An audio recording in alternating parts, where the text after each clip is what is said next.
Als wir Kinder waren, warst du mein Halt.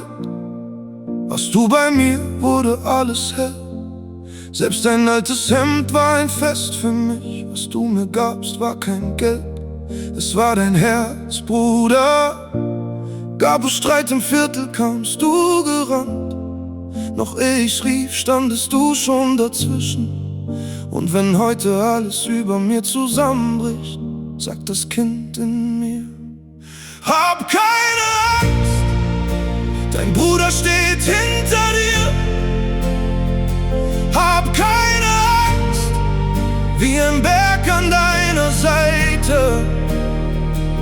Auch wenn du fällst, er hält dich fest. Du bist nicht allein in diesem Leben.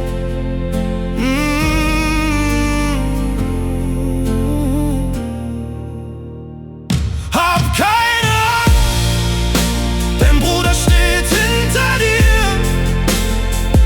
Hab keine Angst, wie ein Berg an deiner Seite.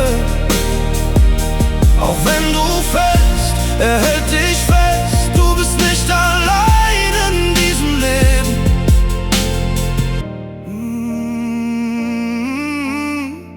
Mutter schwieg, Vater schwieg, doch du nahmst meine Hand auf dem Weg durchs Leben. In jeder schweren Stunde warst du da, darum fiel ich nicht, darum hielt ich stand, Bruder.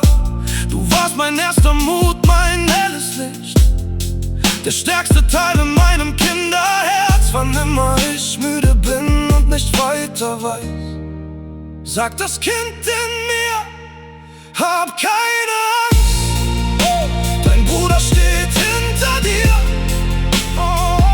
Hab keine Angst, wie ein Berg an deiner Seite.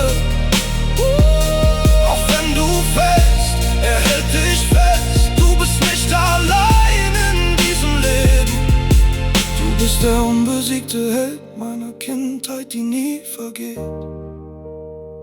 Du hast mich immer festgehalten. Ich liebe dich, Bruder. Das Kind in mir sagt: oh!